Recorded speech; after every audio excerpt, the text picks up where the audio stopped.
Doctor Jayaprakash Narayana గారికి నమస్కారాలు. ఇతర పెద్దలందరూ వేదిక మీద ఉన్న, వేదిక ముందు ఉన్న అందరికీ నమస్కారాలు. వాస్తవానికి ఇందాక జేవిఆర్ మూర్తి గారు అన్నట్టుగా పెద్దలు మాట్లాడాల్సిన మాటలు ఇక్కడ జయప్రకాష్ నారాయణ గారి చేతుల మీదుగా ఆవిష్కరింపచేయడం అనేది ద మోస్ట్ అప్రోప్రియేట్. ఎందుకంటే ఆయనేమో డాక్టరు, ఆయన ఐఏఎస్ ఆఫీసర్ అయిన తర్వాత సమాజంలో ఉన్న రోగాలకి డాక్టరు,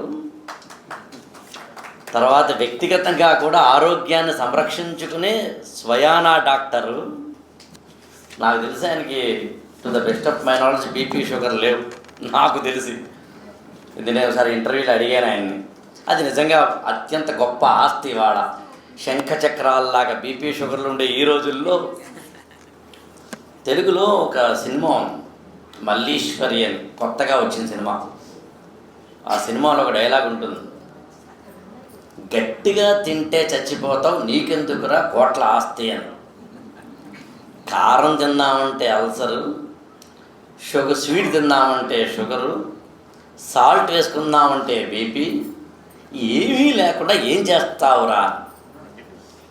నాకు తెలిసి ఈ పుస్తకం నేను చదివాను కాబట్టి నాకు తెలిసిన 4 days బ్యాక్ నాకు ఇచ్చారు. నాకు పూర్తిగా అర్థం కాలేదు, కానీ ఈ పుస్తకం ఒక్కటి చెప్తోంది. అదేంటంటే మనకి మనమే చిన్న చిన్న చిట్కాలతోటి ఏ విధంగా చిన్న చిన్న రోగాలు రాకుండా బయటపడవచ్చు, డీటాక్సికేషన్ అలా చేసుకోవచ్చు. సింపుల్ చెప్పాలంటే వెజిటేరియన్ అయినా, నాన్ వెజిటేరియన్ అయినా, వేగాన్స్ అయినా, మరొకరైనా కఫము, పిత్తము, వాతము అనే 3 శరీర ధర్మాలను చెప్పే ఆయుర్వేద సిద్ధాంతం సాక్షిగా ఆధునిక యుగంలో ఉన్న మనం కిచెన్లో ఉన్న చిన్న చిన్నవి, అంటే ఉదాహరణకి వాము అంటాం, ఇంగ్లీష్లో ఏమంటారు నాకు తెలియదు.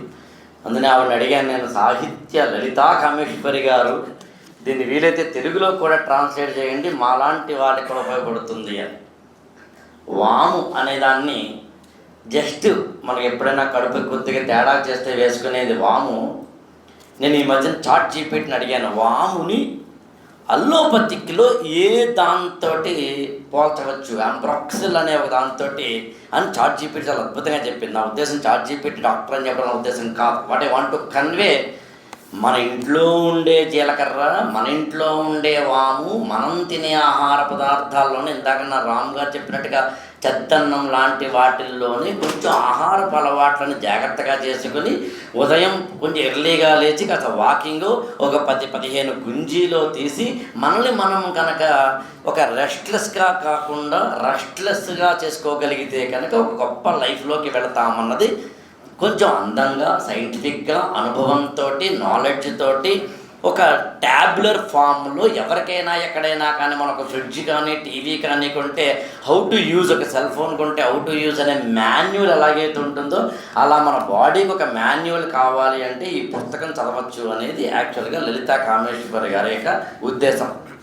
అందులో మిమ్మల్ని అభినందిస్తూ, మీ గురించి ఇంకా చాలా విషయాలు మాకు తెలుసును కాబట్టి, వచ్చిన వాళ్ళందరికీ కూడా తెలుసును కాబట్టి మీకు ఆశీస్సులు ఇవ్వాలని కోరుతూ, నేను మీ సక్సెస్ వెనకాల మాత్రం మీ వారిని గుర్తించాలని మాత్రం నేను కోరుతూ, ఎందుకంటే ఆ పాపం మరి బాబు మీ అమ్మాయో అబ్బాయో బుజ్జోడు ఉంటే ఆయన చూస్తున్న విధానం, సో ఒక చక్కటి ఫ్యామిలీ లైఫ్ని లాస్ట్లో ఒకటి చెప్పి ముగిస్తాను. ఎన్నాళ్ళు బతుకుతామో తెలియని చిన్న జీవితానికి అనారోగ్యం కారణాలు ఏవైనా ఉన్నాయి అంటే 3. 1 మన అలవాట్లు, 2 మన దురలవాట్లు, 3 మన మనసు. అంతే, ఏమీ కాదు. అలవాట్ల గురించి, దురలవాట్ల గురించి ఇక్కడ నేను ఎక్కువ చెప్పలేను, అందరికీ తెలుసును కాబట్టి. వాడికి దూరంగా ఉన్న వాడు ఇక్కడికి వచ్చారు కాబట్టి నేను చెప్పాల్సిన అవసరం లేదు.